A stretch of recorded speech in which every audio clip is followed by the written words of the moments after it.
Happy Friday, January 31st, 2025. It's Chris and Mark at the NWA Exchange Podcast. We hope everybody had a great week. Hope everybody's feeling healthy. We got one heck of a show for you guys tonight. So let's just go ahead and get right into it right now. Hey, buddy, old pal of mine, what's going on? How's it going? Man, it's just another week, man. Another week up in the Vista, man. So we had a city council moment. Had a city council meeting this week. Then some craziness happened. Started happening on I believe Tuesday with the library. We're going to get into that in a little bit, but I know there's a lot going on. Right now, on the social medias, I believe that there was a plane that just went down up in, was it Philly? Yeah, North Philadelphia. Yep. Yeah. So, we are going to, kind of track and monitor that too, along with the plane going down in the Potomac River. So many unfortunate things are happening right now. I don't know. Maybe it's me. I might be just a little desensitized from the craziness over the past 4 years and all that jazz. But, I think most people are kind of expecting some craziness to happen, in the overturn of the administration. So, peaceful transition of power, man. I just wish we were there, the hearings and all that. Some of these hearings are just been very crazy also this week. It's... No shortage of things, right? No shortage of stimulation, for sure. Yeah, they've been entertaining, though, that's for sure. Yeah. Yeah, so let's, without further ado, man, we've got a few items that people can look forward to this weekend coming up. So give it over to you, Mark. Let you take it away. All right, buddy. We got a couple events right here in Gravette. Junior Firefighter Informational Session is taking place tomorrow, 9 a.m. at... police state or fire station there, 309 First Avenue Northeast here in Gravette. I think the ages were between 16 and 18. So if you have some interest, your kids have some interest in firefighting, it'd be a good opportunity to hit this informational session and get a lot of your questions answered. I'm sure there'll be people from the fire department there. They'll be able to answer anything you may have. And then the next day, Sunday at 8 a.m., there's a pancake breakfast fundraiser to benefit Tyler Shambles. Tyler Shambles. I apologize. You got a little more detail, Chris, on Tyler? There's a post, some information sent out from our new city councilman, Travis Harp. It says, with heavy hearts that we share the news of our tragic incident involving one of our own. Firefighter Shambles was seriously injured in an off-duty accident and is currently in the ICU fighting for his life. He's a cherished member of our department and loving family man. During this incredible challenging time, we ask that you join us uplifting Tyler and his family and our entire firefighter department. We support him. Your support and prayers mean the world to us as we navigate this difficult situation together. In response to the many inquiries from our community about how we can help, we are grateful to announce that the Women's Auxiliary is organizing a donation-only pancake breakfast this Sunday at 8 a.m. Please join them at 309 First Avenue, Gravette, Arkansas, to share a meal and show your support for Tyler and his family. And they, so if you guys feel so inclined to go out and support that pancake breakfast, it's a donation only. I will find out if there's just a straight donation link that we can go to. As you can see, this was a screenshot. But if there is a donation link that we can just donate to, to our neighbors over in Gravette, I'd like to get that out on our podcast page as well, so people can contribute to the cause. All right, man. Let's see. All right, buddy. We have the Bentonville Farmers Market indoor season still. It's that's going to be running from November 23rd to March 15th. Runs Saturday from 9 a.m. to noon. So if you have an opportunity to get out there, check it out. Sponsored by Arvis and Renewal Anderson. So we got that going on. And we have speed friending. Danger Dave's speed friending. Not Saturday speed dating, okay? Just to make the disclaimer, it's not speed dating. It's speed friending. So, This is the updated version of the keg party, man. You know what I mean? So this is Danger Dave's taking place at 310 South Main Street in Bentonville. Speed friending. So the description is, are you socially awkward? Do you have a hard time striking up conversations with strangers? Do you want to meet new people and make new friends? If you've answered yes to any of these, then come join us for a fun afternoon. Speed friending, like speed dating, but only for making friends. We have special drinks and fun conversation cards to make this an easy exchange. Let's go. Yeah, that's pretty cool, man. I'm glad someone came up with something like that. I think a lot of people, when COVID was shut down, a lot of people were kind of isolated and not communicating. And I think it's a good idea, you know? Yeah, I mean, it's some people, I mean, I would probably consider myself a little bit of socially awkward, you know, I'm kind of a hermit style, you know, but Yep. The flip side of that coin is, you know, with friends like you, Mark, why do I need more? You know? All right, man. It's your favorite time of the night, and that is the Budget Busters. Let's go. All right, bud. My screen went on me here. Oh, no. Oh, no. Here we go. All right. So I got a box 10 cost plus. So center cut bone-in chops, $1.27 a pound, man. That's a steal. 6-pound package. Top sirloin steaks, $4.66 a pound. Great deal on that, too, if you want some beef. 73% ground beef, $2.97 a pound. Leg quarters, $66 a pound. And catfish nuggets, $1.50 a pound for a 5-pound package. So there's some good stuff this week. Yeah. Yeah, and I did get a message to my personal messenger about another item. It's last minute. I'm sorry to squirrel you like this, buddy. Let me pop over here and find it. Fire through, man. I got, you know, want to get the information out, man, for people in the community. Let's see. Here we go. Cruise and celebrate. Here we go. Let's go ahead and pop her up. This is called Cruise and Celebrate Elijah's 15th birthday. This is happening in Bella Vista, and I think there was some additional context on this. I'm not sure if I'm going to say it all, but this is a surprise. Grab your family and friends. Join us as we cruise to celebrate Elijah's 15th birthday. The Bella Vista Police Fire Departments will be our special escorts from Metfield Park to Elijah's house. Please share this event with others, and I believe that this child, you know, has some health conditions. So, if you want to cruise, Saturday, February 8th at 9:45 a.m. to 10:15 a.m. to just have a show of presence for support for this young man. Yeah, that's pretty cool. Yes.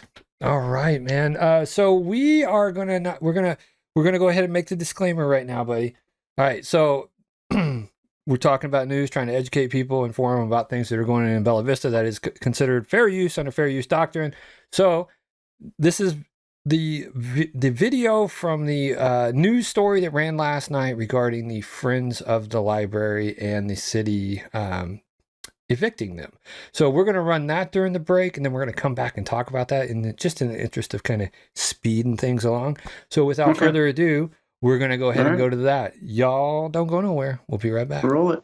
We learned at 10 o'clock at night on Tuesday, you need to get out now. It was a slap in the face. Well, for the past 40 years, Bella Vista's Friends of the Library, they have found unique ways to support the locals who love to read. However, tonight, the nonprofit may have just lost one of their most important friends, the very library they've spent years promoting. As KNWA's Gabriella Phelan found out, what an unexpected bit of irony that we typically find maybe written in a chapter book somewhere. Gabriella, these book lovers tell you they were really caught by surprise. Doug, just days ago, the Friends of the Library found out that they'd soon be packing their things and finding a new home because the library is kicking the Friends of the Library out. Some of these people have been here at least 30 years, and they love what they're doing. They're passionate about books. A love for the words written within a paperback cover. Reading, it's what brings Bella Vista's Friends of the Library together. We only have about 12 volunteers, and we run a bookstore 6 days a week. Tucked away in a corner of Bella Vista's public library, the team of volunteers takes donated books and sells them to raise money for the library. On average, we do about $1,200 a month. Kathy Jeffrey has managed the bookstore for 6 years, and she says she's come to understand her readers. I know our people. I know what they read, you know, what types of books to recommend. After a while, you just go, oh, I know that there's this book for you. You're going to love it. But what President Dan Jeffrey says was an ironic move from the city is putting a bookmark in their work. 2 days ago, we got an eviction notice from the city attorney. The Friends of the Library being told to pack their things and leave. We learned at 10 o'clock at night on Tuesday, you need to get out now. It was a slap in the face. Dan says the city and the Friends were unable to find common ground that would allow them to stay in the space, having gone through multiple lease agreements. But they thought they had more time to find a way. I was still in shock, you know, and it's like, what are we going to do? Kind of a thing. Can we go somewhere else? What can, you know, where can we go? What can we do to keep doing this? And all that's in the air right now. Bella Vista City Council member Travis Harp says the first he heard of this situation was from concerned residents. Yeah, there had been no updates or briefings or no knowledge sharing to the city council about this. And since the news broke, I think I've talked to at least 20 people about this specific issue. Every one of them is upset that this is happening. So for the past 2 days, they've been packing, moving their entire inventory into the Jeffries home. I'm heartbroken, very sad and disappointed that they didn't want to work with us. The next page for the Friends still yet to be written. I'm not sleeping. I'm so stressed out by this move. Where am I going to put all this stuff? You know, because my garages are filling up.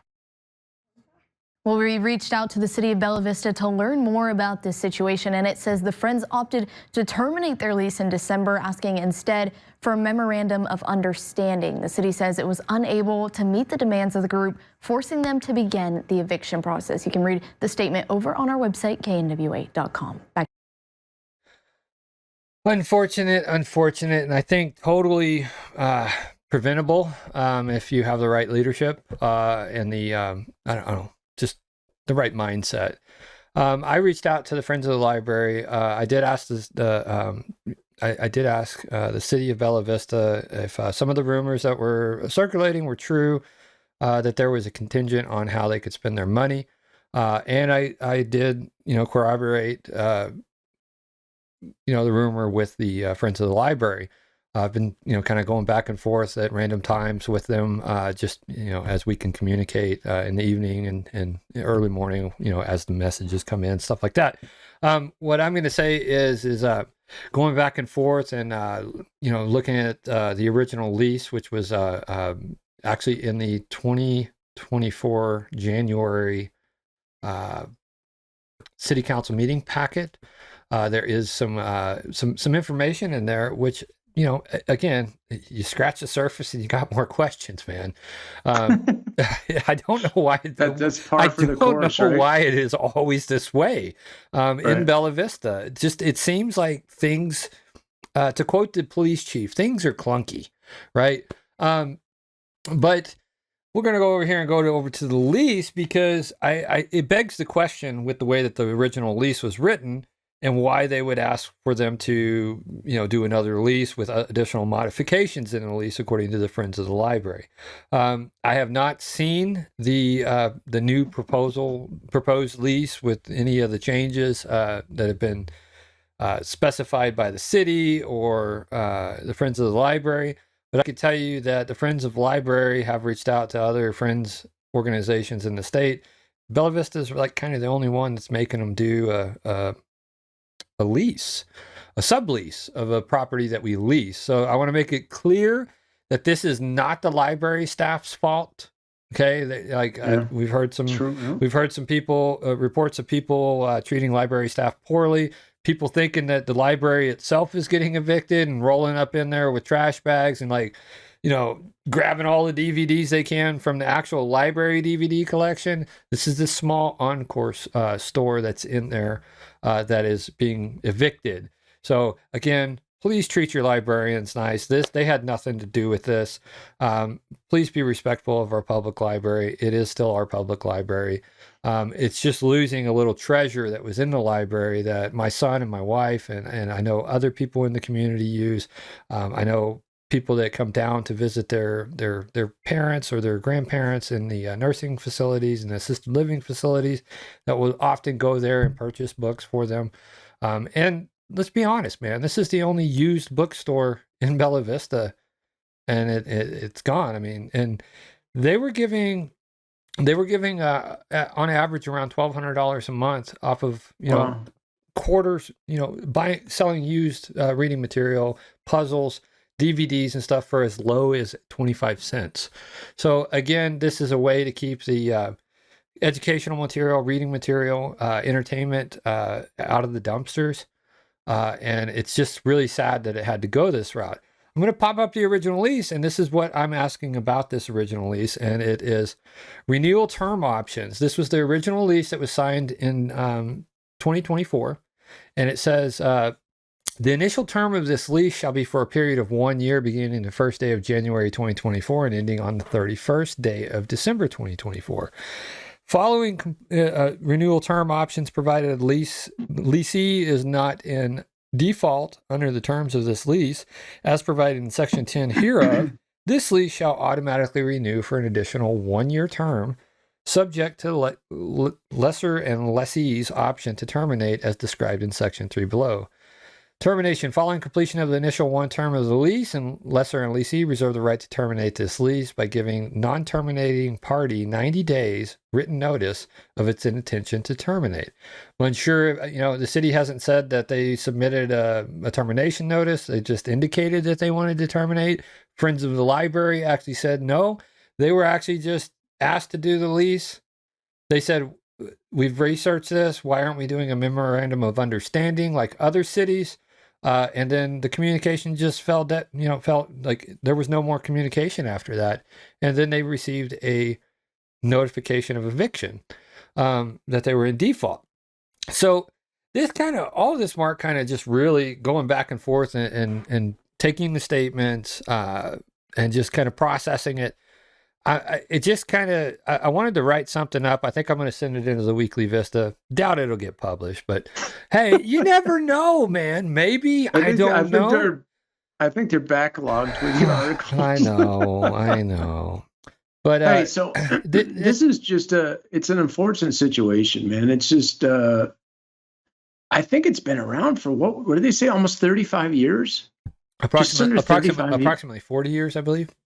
Almost approximately 40 years. So okay, so I mean, it's just the community loses at the end of the day, right? Yeah. I mean, it's just and it was producing cash flow for the city. I just don't understand it. I think there's a little bit more that meets the eye here, and we're just starting to scratch the surface. Yeah. Like a lot of things, Well, again, I told you, man, I'm just sitting there processing. I'm read the news article, I've read the statements, I've read Facebook posts. People are justifiably upset. And the other thing that was just odd is that they talked about this in the work session last year, but they didn't talk about it in the work session on the 21st. Like, hey guys, look, man, just giving you a heads up. We're going to be evicting this from the library. If you get phone calls, because, the first thing that you're going to do if you call the mayor, who hardly ever answers his phone, I don't know, that's another one. I guess we'll get into that a little bit later. But the next step in that, if you don't get an answer from the mayor, you contact your city council person usually, and just kind of probe them for information. And so by not just having an adult discussion and being transparent with the city council, they kind of put the city council in a position, the mayor did, put them in a position to kind of advocate, listen to their constituents, seek answers, talk to the media if they happen to be there whenever the news showed up. Well, you heard what Travis said with the KNWA interview. He was unaware of that it was happening. I mean, there was plenty of time. There was plenty of time between the work session, the city council meeting, and so this all solely follows on the mayor. And, he made some pretty strong comments on Monday's city council meeting about his management style, which is obviously, well, we'll get into that in a little bit.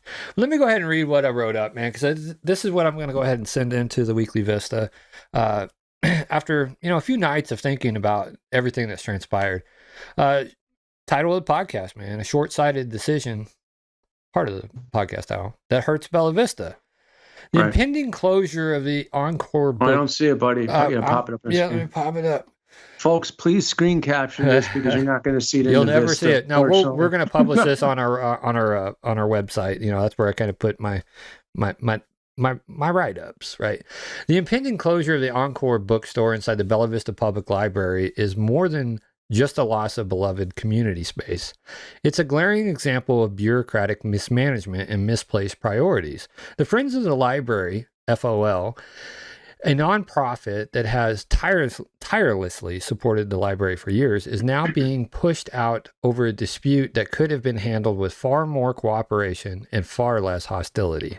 For the past 40 years, the Friends have raised more than $250,000 for the library, offsetting taxpayer costs and funding essential programs and materials. The FOL generated approximately $1,200 per month for the library, a significant contribution that will now be lost.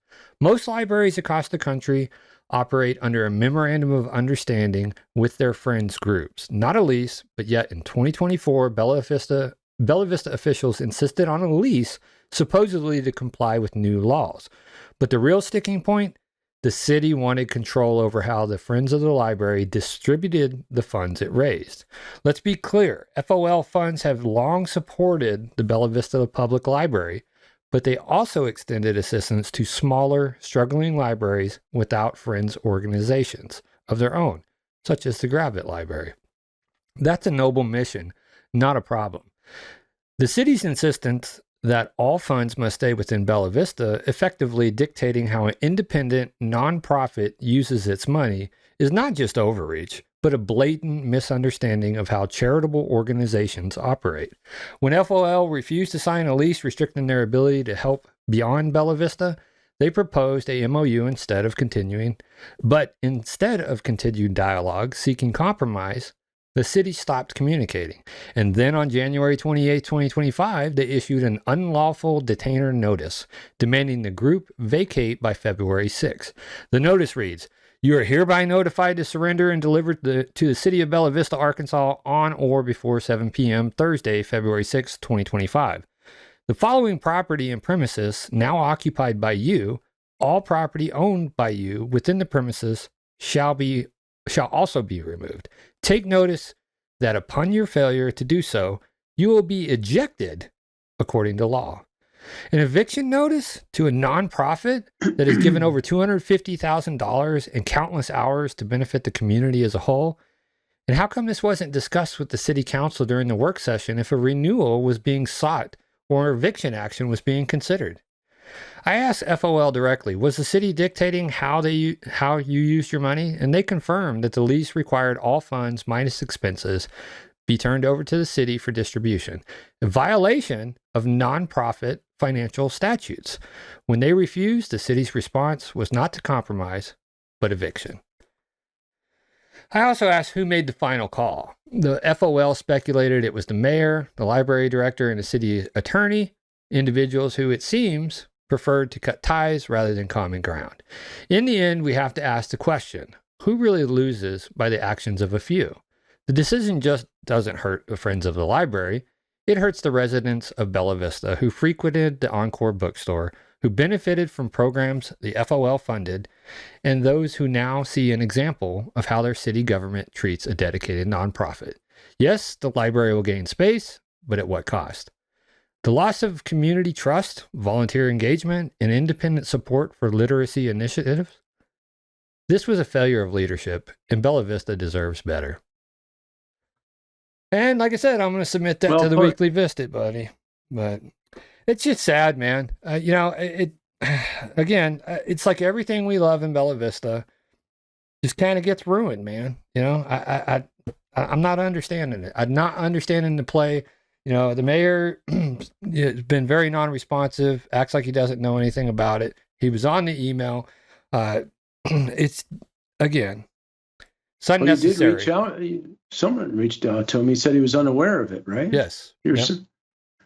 So he was unaware of what was going on. So who's acting on his behalf? This is like going back to the Biden administration or something. Yeah, I don't know, man. Do you know what I mean? What is going on? Yeah, You know, I don't. this I is don't like know. the same thing when it happened when I asked him about the statue situation. You know, unaware. Unaware. Are you not managing? Well, That's your responsibility. It stops with him. It rolls up to John. Yeah. You know. So moving along, because we're at 8:36, man. So city council meeting, the first one with all of the new city council people, and I have to give a shout out to Travis Harp, Wendy Hughes, Shay Newport, and Anna Isbell for asking some great questions. We got a comment here from Robin. He's been absent the entire time he's been the mayor. You're dead on, Robin. Yeah, I know. yep. But he actually admitted it in the city council meeting, his leadership style, and that's just to give everybody their space, right? Which, you know, we you know, I'm not gonna say we elected, you know, mayors are elected to provide oversight of the departments and the ongoings of the city. It's okay to put trust in your department heads and your department leaders, but you just can't be a dodo giving blind trust. You have to verify things. You have to understand that by nature, department heads are always going to try to get more for their department. They are going to try to take advantage of weak leaders. And I do see him as a weak leader. I've said that multiple times on the podcast. So don't be shocked if it's the first time you hear me saying that. But by his own, but thank you very much for that like, Robin. Thanks, Robin. We appreciate that. The thing is, you know, I was very actually enjoying the city council meeting on Monday, and that's a hard thing to believe, right? Sitting in a city council, because the new people. Well, for one, Wendy Hughes is our new mayor pro tem. So heck yeah. That's what I'm talking about. I think she's going to do an awesome job. The nominees were her and Craig Honchell, and Anna Isbell nominated Wendy Hughes, and really gave a really good reasoning and rationale why she nominated her. Larry Wilms nominated Craig Honchell. Craig spoke on his behalf. I encourage you guys to go and watch that. Just watch it and pontificate. That's all you can do. But at the end, the city council voted Wendy Hughes in for mayor pro tem. I think she does a bang up job as a city council person, and I think she's going to do an even better job as mayor pro tem. All right. So let's go ahead and go into, we had two topics, right? We had the proposal. We had a proposal for the Board of Appeals, Board of Construction Appeals, to impose an additional fee of $200 if you are denied and you want to appeal it. I've always been in the mindset that if you file an application and you're paying a fee for that application, that it should automatically, by default, include an appeal process in there. Basically, so that it goes full circle. You're not just, it doesn't give you a vehicle to deny to, sweep in another $200. That's Larry Kelly came in and spoke, and he sits on the County Board of Construction Appeals, and the appeal process is included, just like I verbalized. So during the meeting, the mayor had the fire chief come in, and he said, well, it doesn't happen that often. So for something so rare to require a fee of $200, the same price as the actual filing for a permit, effectively could double your costs. Unfortunately, it was passed. So now I think everybody should be tasked with keep tracking how many of these go to appeal now. How many construction things are denied? How many appeals? Because the devil's in the details, right? If we pass something like this that so rarely happens, then watch the tail end and see if it starts happening. Cause effect, right? And we do know the city's running in almost a 750,000, maybe a little more than that, and that's projected deficit. Usually the projections are lower than what the actual is, so we'll see how it comes in the wash at the end of the year. But we'll just have to watch watch and wait, right? The other topic of interest that I took interest in was the city planning department trying to get enforcement powers.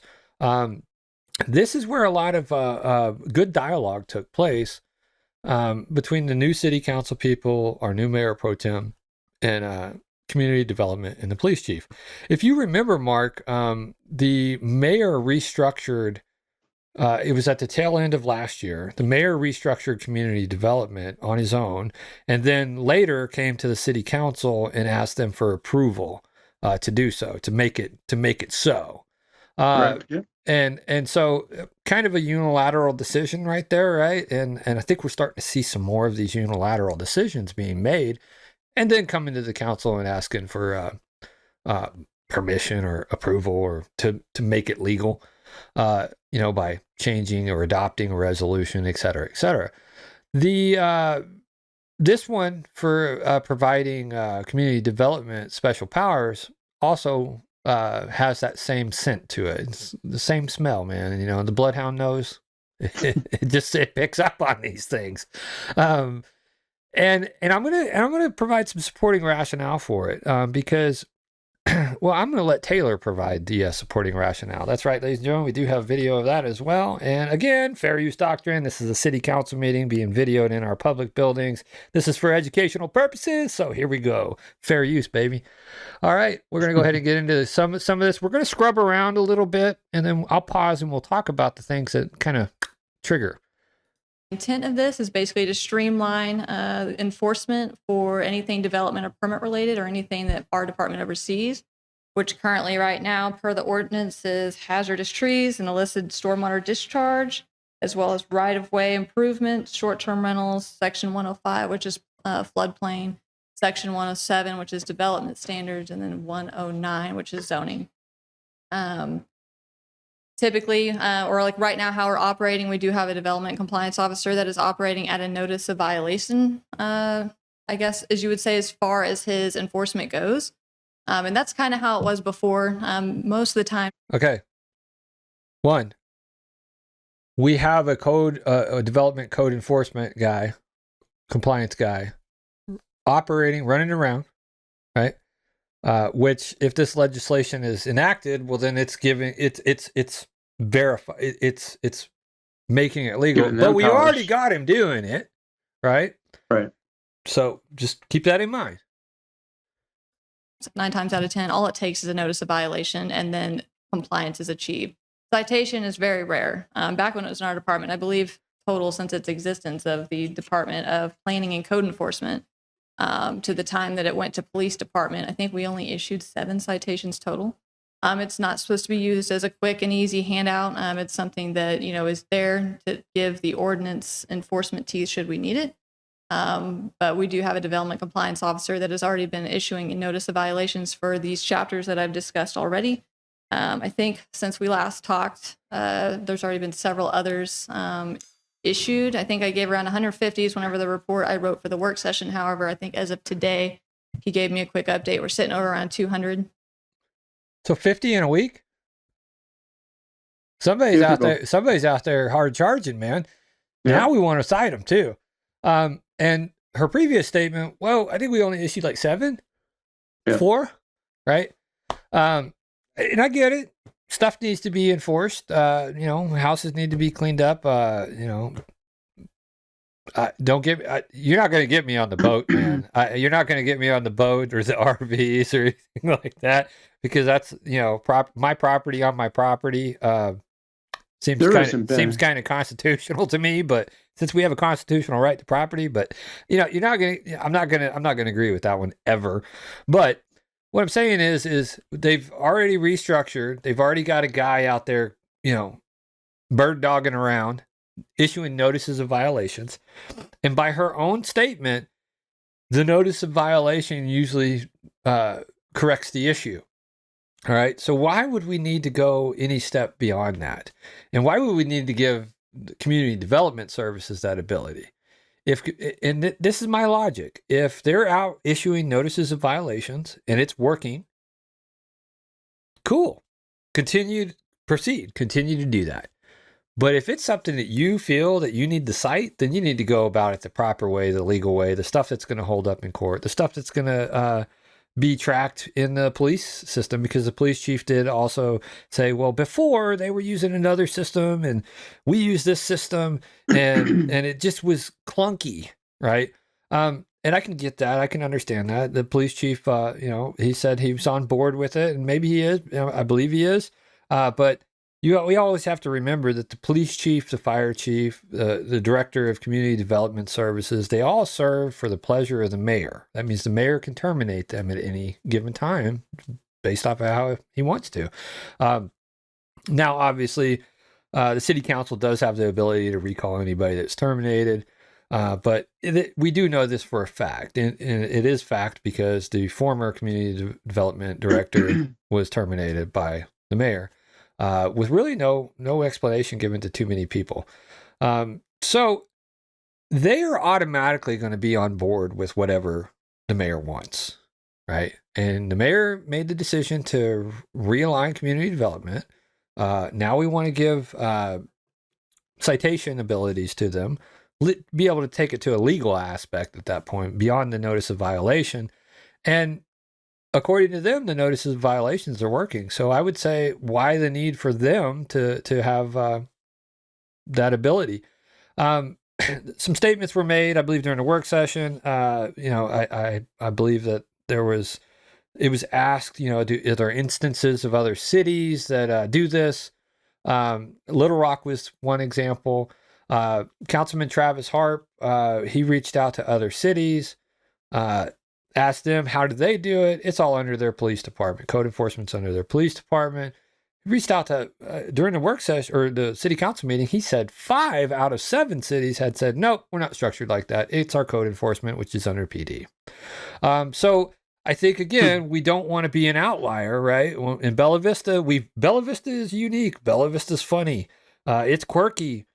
But we don't want to, as we grow and, as we're crawling, as we start learning to walk, it's going to be a little clumsy. But as we start getting better at walking, we should achieve to align with what is working in other cities, not just do our own thing, right? That's my concerns. Because this is a vehicle, if we saw 50 write-ups in a week, well, then we got somebody currently motivated. And now if we have the ability to cite them and take them to court and collect money, well, maybe that'll shave off a little bit of money off of our deficit, right? Because we're, like I said, running in the red right now. First time ever, right? First time ever running in the red. Yeah, to be honest with you, and you know this too, you just take a quick drive around, doesn't matter any part, east side or west side of Bella Vista, and you can find a dozen infractions. Yeah.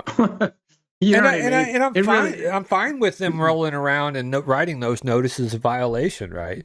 But if it doesn't correct it, if it doesn't bring it into compliance, that's when the first thing, they should have documentation of that notice of violation, pictures, etc., where they the report of contact, and if that doesn't bring the property into compliance, the next step should be engaging code enforcement and going to that next level. It's called an escalation process, right? And having qualified people who are using the right system, who have been trained in de-escalation, been trained in how to deal with it, makes sense. But we're going to let this continue for just a little bit more, and then we'll go to the city council comments section. And he's already closed since he's taken this role, I think, around since December 13th, and he's already closed out around 150, 160 of those. So just through notice of violations and just notifying someone that what they're doing isn't following our development ordinance. So again, it's just to get it back to kind of where we were and to help streamline the process of development, permit enforcement, and other items I mentioned that we currently oversee. And Chief Graves also, he did offer to add anything if you wanted from his point of view as well. Happy to take any questions. Any comments or Travis? Yeah, it seems to me that the more appropriate thing for your department is to not issue permits or revoke the permits or withhold the certificate of occupancy, or send it over to code enforcement if it's not a if it's a rare issue, I can't see the code enforcement officers being so inundated with work that they can't handle these rare occasions of when they need fines. I've been in emergency services long enough that I think that a police department would want to get this off their plate if they're not, if these fines wouldn't hold up in court, so to speak. So that's something that I've talked to several of the local police chiefs in the area of why they might not like this. But I've also I reached out to 7 different cities in our area, and 5 of them got back to me and told me that their planning department does not issue citations.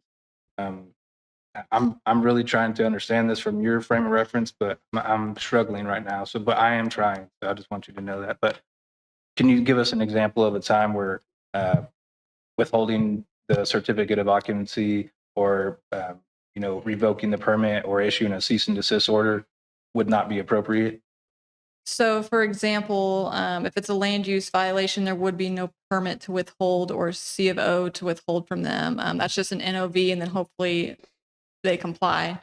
And then a citation and then a cease desist if that doesn't continue. Another item where a permit would not be required is illicit discharge. I would not have a permit to hold over for enforcement nor C of O. If someone's dumping oil or something of that nature into our drainage ditch, or maybe they've got a little mobile business where they groom dogs and they're putting dog waste in the ditch, that's not something I can issue a permit.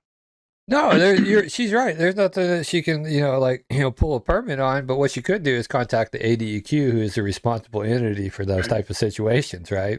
Yep. Septic. Yep. You contact the county health department, right? ADH. Yep. We're we're trying to fabricate the situations to give powers. I mean, let's the janitors in City Hall, man. Let's hook them up with some badges too, right? Why not? Everybody gets a badge. You get a badge. You get a badge. I get a badge. All right. Listen to me, grasshopper. No, there are absolutely appropriate vehicles for taking care of situations like this. Let's think outside the box. Let's not try to absorb more power. Let's think outside the box and use those agencies that are supposed to be handling this stuff. We're trying to reinvent the wheel here, and we already have the proper departments that handle this stuff. Yeah, we do. It's just that we need to educate ourselves and understand what each department does at the end of the day. That's all. Yeah, and I mean, she's very, very, very good speaker. Very, very good at talking and.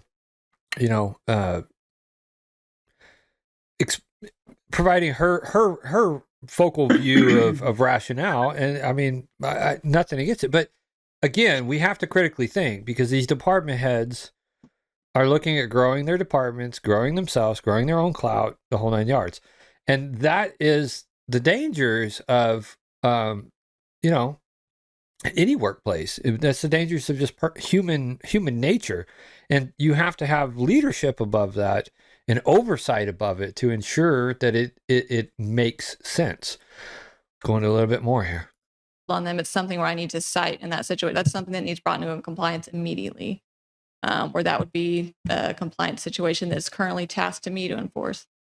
And just to allude to that a little bit, there are these sections of, this is again a streamlining attempt is all it is. I have sections of code that say, Taylor, you as the planning director are supposed to enforce these sections of code, but this ordinance that we're discussing tonight doesn't really align with those other several sections of code, because it says, well, actually only the police department has the authority. So I am given the task of enforcing chapter 109. However, I cannot cite for 109. So it's really just to kind of help. So go ahead, sir. Here's my problem. It's the inconsistent enforcement of these. You can go out and find someone. You know what they're going to do is they're going to turn around and they're going to ask for more information. They're going to find other houses that are in the community that have the same situation that haven't been cited, and bye-bye. Yeah, it gives them the ability to maliciously cite people in the community.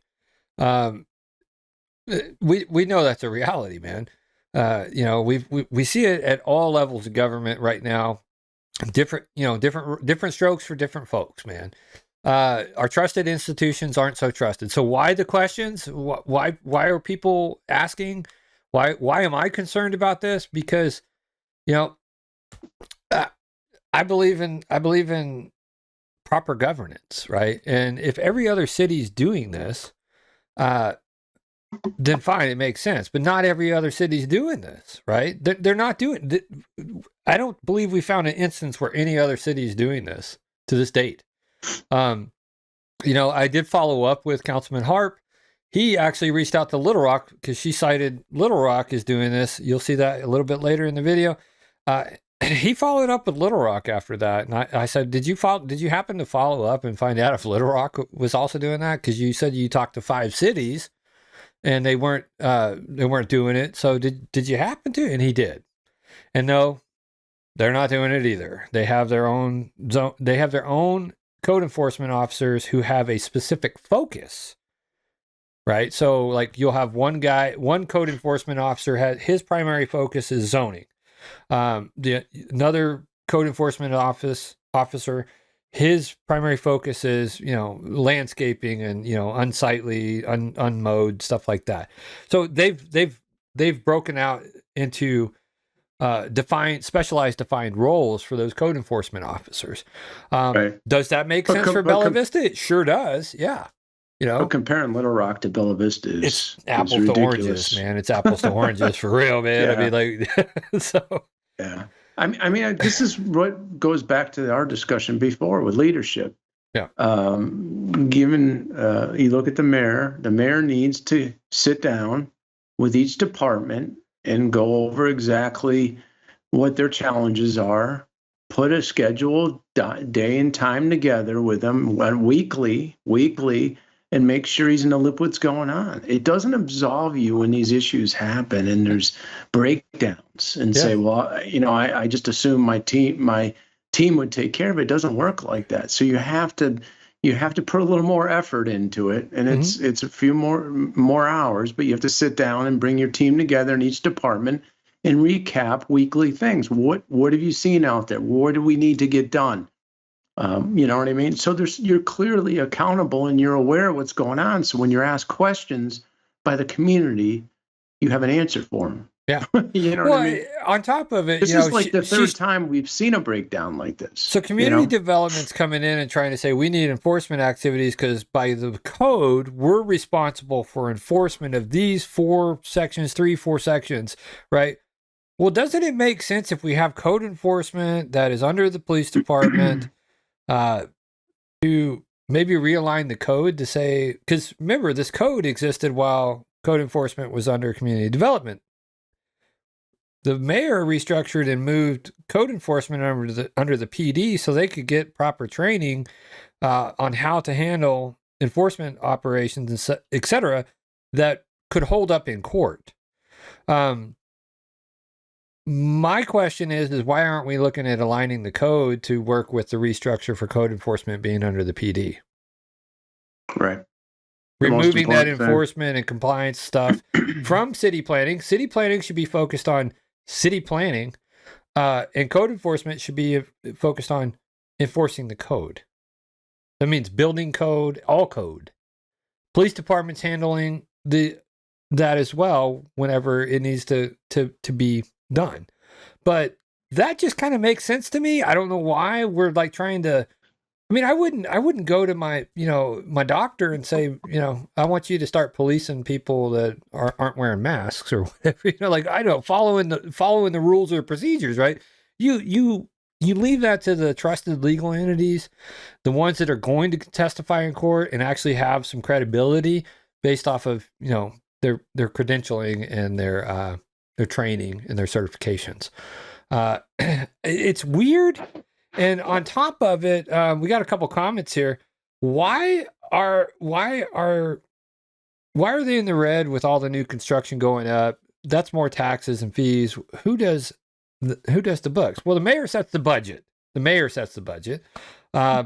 I think they have a accountant for the city that does that. But the mayor actually sets the budget, and I think that needs to be looked at too.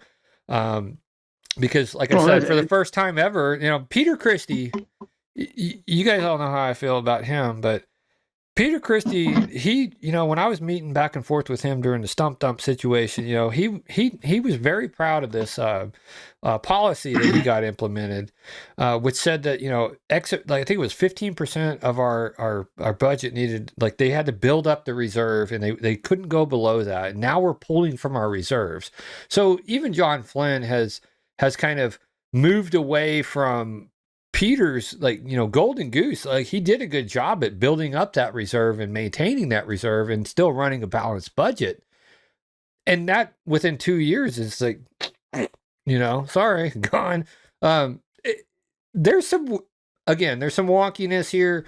Not sure what it is. It's unilateral decisions being made and then asked to approve later. And on top of it, he was asking the freshman city council, on the first city council meeting that they've ever been in, they're trying to squeeze some things in, just kind of push it along, because, like, again, take advantage of noobs, right? Something just smells about this, and when you get that vibe, you gotta kind of talk about it and ask questions. And so I was happy to see that the questions happening, and even Wendy Hughes asked some questions. That's where the Little Rock thing came out. That streamline. But Pete, one thing, I was going to say was Pete had said, being in the red, they also increased the impact fees and the cost to the builders. Yeah. Remember, we had that conversation a year and a half ago. So they're bringing in more money than they were before. A new build, if I understand it right, a new build isn't going to be a net benefit until like maybe a year or two later for the city. So all this construction that's going on right now, they're not going to see anything from that for a year to 2 years. I mean, they're getting the building tax, right? They're getting the tax for the stuff, the materials to build the house. I don't think that's substantial enough, though, with the rate of inflation and all that. So they're not going to see any profits from any new construction for at least a year, at least. Well, you got to figure they're getting at least a couple thousand. You're looking at probably any given time in a month, probably, I don't know, or a week, probably 40, 50 homes. I look at a couple thousand, though, a couple thousand, right? A couple thousand when you're almost $1 million in the red is, it's pennies. But it's pennies, man. That's just the small amount. They're adding, there's all kinds of other fees, the building fees and all the delivery fees for electric and internet and all that jazz. And again, you just, something weird is all I gotta say.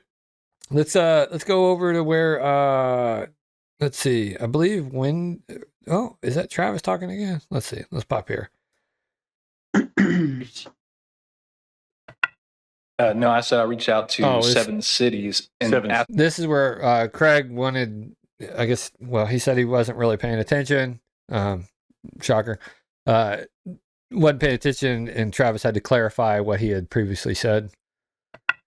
No, I said I reached out to 7 cities. And 7 cities? Yes. Okay. And asked them if they did this, if their planning department did, and I believe 5 of them told me no, they don't. I misunderstood. I didn't know if you had a conversation with Chief Graves. No, and 2 of the cities I never heard back from, so I don't know if they do or not. Okay, that's all I had. So we're getting a little late on time, right? It's 9:04. I think we started around 8:10. So I do want to try to keep this around that 1 hour mark. I do encourage everybody to go out and watch the Bella Vista City Council meeting, either on Bella Vista Community Television or Living in Bella Vista TV, LIBV TV. Kevin Dooley, always providing the service for us. This one was just a little easier to chop up and get everything kind of quick because I was really running late tonight. Busy day, and I just needed to get something out the gate for tonight's podcast. So, but Kevin Dooley is always covering the work sessions, which you will not find over on Bella Vista Community Television. I encourage you. I think this dialogue starts about 1 hour into the city council meeting. I do want to scrub this over to a specific point, and that's where the mayor again, kind of, well, he's mayor. And let's see, 947 was the Little Rock comment. Let's find that real quick. 947. Let's see. You did have a question that I just want to make sure didn't get set aside. Another city that has a similar setup. So I believe Little Rock has zoning enforcement officers, and then they have code enforcement officers. So this would be almost pretty close to that setup. So the zoning, except they specifically only handle the zoning chapter. This person's role would handle development and zoning. So again, we got a department head kind of, I believe, really, I mean, you should have done your research and said, because, I mean, I got to say it. I'm proud of my city councilman, Travis Hart, for reaching out to all these entities and getting this information. Due diligence, man. Due diligence, Yeah. trust, but verify. Again, I do want to remind city council people that you don't serve for the pleasure of the mayor like these department heads do. You serve for the pleasure of the people. You're accountable to the people. It doesn't matter if the mayor agrees with you asking questions or not. That's your right to ask questions on behalf of your constituents. Keep that in mind, right? I am very concerned that he's making plays. He's making decisions having a conversation without seeking any approval, and that's his prerogative if he wants to do it. But when you want city council to vote to approve it, and you haven't informed them, you haven't explained it, you haven't. You're having your department no every time. You're having your every time I vote no. It's empowering the department heads and then asking for. That's what he's doing. He's empowering the department heads and then asking. Well, they're already doing it, so what's it matter? Right? There's nothing worse than being blindsided by your constituents. Yeah. You know what I mean? That's enough to just it's upsetting, and it really goes back to lack of communication, like we talk about. Yeah, so. Transparency, man, transparency, truth, and disclosure, the whole 9 yards. And again, let's go back to the statements. I believe, it's a disingenuous statement to say, well, other cities are doing it. Well, no, they're not. It's a disingenuous statement. Well, Little Rock's doing it. No, they're not. Again, these department heads, without proper oversight, proper leadership, proper management, they will run amok. And maybe that's the reason that we're running it in the red. I don't know. Again, you know how I feel about the leadership. And Mayor Flynn actually does, this went on for a while, man, which I loved seeing actual proper discussion, right? Just seems like we never get discussion. When do these city council people ever get to have a discussion about stuff? They don't, because of the FOIA laws. So I want proper discussion. I want my voice heard. I want actual critical thinking skills to be up on that panel. And I believe we've got it now, man. So let's get over here to where the mayor, he's a little concerned, and I think he's concerned around 15 minutes in. On my cut video, so I don't know what it would be on the other one. This went on for a while, so let's just start around here. Really, the citation is that's the last place we go with everything. Police chief talking a little bit. There we go. I think that's John starts talking. They're reluctant to put code enforcement under police because they think it's too mean or looks too mean. And since Chief Graves, who I think's done a great job on code enforcement, we've had more criticism of being too nice than being too mean. And that's what he's talking about, where he believes in getting people to comply. It's not a contest to see how many people you can cite and fine. And so it always strikes me kind of ironic that, people think it's too mean to put it under police. It's not necessarily, it's how you handle it. So I have one other thought that I have to say. I have a management style of... I got a management style. Well, what's your management style, Mr. Mayor? Trying to get good people and then giving them space to do their job. Not micromanaging, just the opposite of micromanaging. The police chief knows more about police work than I do.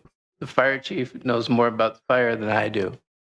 Taylor knows more about planning than I do. not only right now, but there's zero chance I will catch up to any of them ever. So no matter how much I study or work at it. So I'm a little concerned that some people, I'm just getting to know you. A lot of you are new. I'm a little concerned about the micromanaging. These folks know what they're doing, and we've been very successful because I've been letting them do it. Okay. It doesn't absolve you of not having any oversight. That's where he's how do we confused. justify how do we justify his salary if he's not providing oversight? How do we justify his salary if he's making unilateral decisions? How do we justify him driving around in one of the Dodge Durangos with the BV on the side like he's, big pimping? How do we justify this if he's not actually managing the city, providing oversight, making sure that his department heads are actually serving the needs of the people within the constraints of a balanced budget? How? How do we justify that? And for him to sit here and say, well, I'm concerned that all you guys are asking questions, quote unquote, labeling it as micromanaging. No. These questions are being asked because we have critical thinkers up here. Finally. Right. Right. I mean, again, he could do management by objective. He could sit down with them and put some targets and exactly what they want and work on, and then have these weekly meetings, a time that'll work for that particular department. It's so easy. I don't even know why I'm having this conversation, Chris. I know. It's idiotic. It's very idiotic. We're sitting here trying to make sense because, obviously life experience, talent, those play a factor in our thought processes. Well, it's enrichment too. You can take that information and maybe, you know what? Me and you bounce stuff back and forth, right? Yeah. And we talk about subjects. And then you say, we set project objectives and milestones as well. This is all like project management 101. Right. And you brainstorm and you come up with different ideas that I didn't think about or vice versa. But that's the same thing. He's not doing that. You can have hands off, but you still have to be focused on what the objective is at the end of the day. You can't just, if someone comes to you and say, hey, where are they at with the department with fines or what's going on in this project? Well, I don't know. I have to check with my department head. That's not acceptable. Right. That's just not acceptable. Oh, well, why is the Friends of the Library kicked out? I don't know. I'll even take it a step further. Hey, John, every week your department heads will give you a recap by email, okay, what they're working on, what the issues are. Then you can review them Friday night where you're sipping your wine, and Monday morning you can have the conversation with them. It's that easy. Yeah, it's something about this is just off, and again to try to get some of these things which could be revenue generators, right, for the city. This could be an attempt to generate, to kind of reduce that deficit, with the Board of Construction Appeals, which I said we're going to track those, right? How many have we had? Well, they don't happen that often. It's so rare. Are those going to start creeping up? Keep an eye on those, right?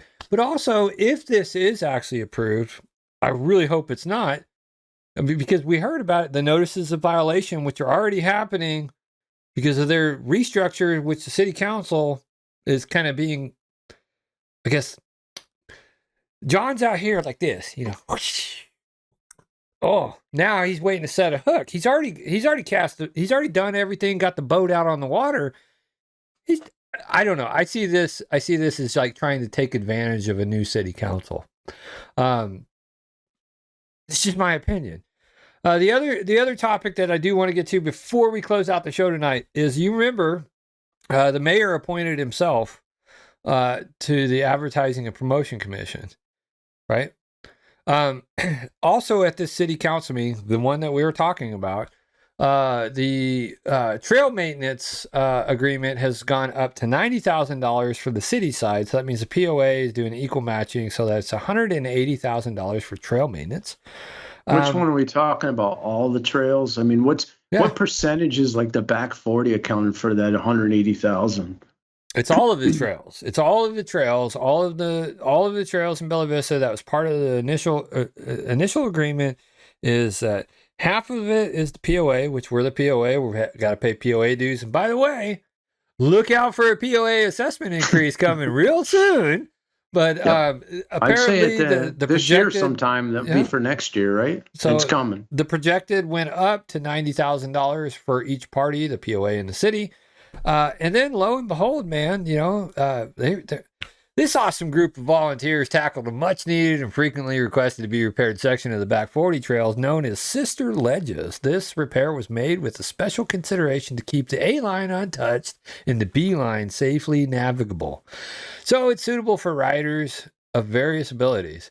Special shout out to Discover Bella Vista. I would say special shout out to all of our short-term rental owners for funding something that your taxes are already paying for to the tune of $90,000. Not to mention your POA dues to the tune of $90,000. But no, lo and behold, your A&P taxes that you're forced to pay went to $500 worth of tools used to make the repair. We appreciate your support. If you're interested in getting in on the fun working on these trails, drop an email to trails@bellavistaar.gov. Well, I would say it's a stretch. It's a far stretch since we've already funded trail maintenance through the city. We've already funded trail maintenance through the POA. And now the A&P's kicking in money too, right? It was only $500. Well, so they want to tax you and they want you to work for them pro bono. Hey man, we'll give you a rake. We'll give you a rake and a dolly to move a rock, and some rakes and dollies and shovels, and but the A&P spending $500 on this, just like, why wouldn't this come out of the trail maintenance funds? It's for I don't know. Well, it didn't meet the threshold to require the board to approve it or ask these type of questions. So another example of a unilateral decision being made by the chair of the A&P, which is your mayor, John Flynn. I don't know. How can we justify paying taxes? And Pete just mentioned the POA did say that. They said there'd be no cost to us, the trails. And he's right. $90,000, baby. But that's some change from the A&P. Right. And some change. It's such a stretch to say that the A&P contributing to that is it's such a stretch. It's a stretch. But you know what? It didn't require any approval, so another unilateral decision by the chair to spend $500 on some tools. And I don't know, where'd those tools go? Is there any accountability on that? I don't know. All right, ladies and gentlemen. Well, like I said, you guys be safe when you're out there. I would, given the air traffic situation right now that's happened this week, I would strongly encourage driving versus flying. Take an Amtrak. I don't know. I think there's a hub up in Kansas City that you can take, a train somewhere. I don't know. I've been looking at that. That might be kind of a cool experience to take a train ride across the United States like our ancestors did way back in the day. I don't know. But I'm going to show you this craziness that happened up in Philly, man. Here we go, man. This is from a Ring doorbell camera. So this is why I'm saying I'm encouraging you guys to just kind of chill on those travel plans or drive, given the situation this week with flights.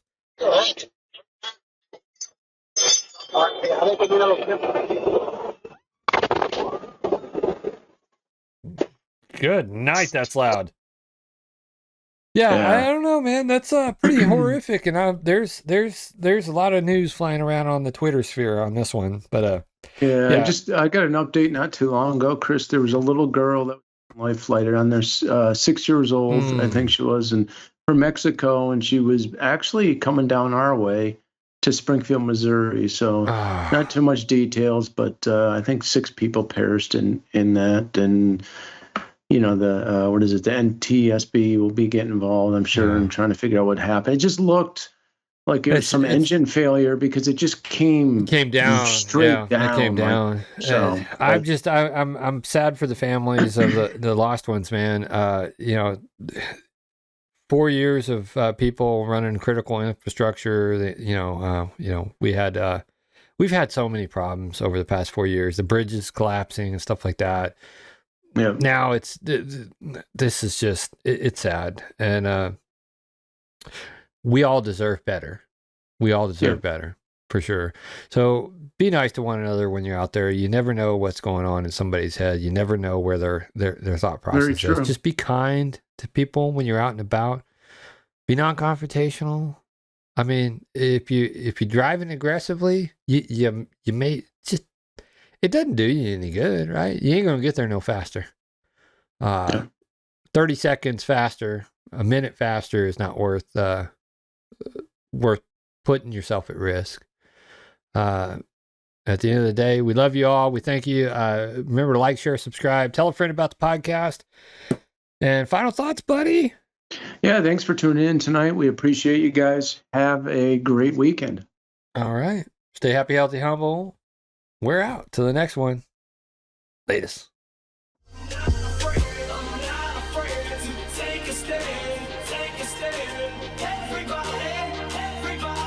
Take my hand, come take my hand, walk this road together.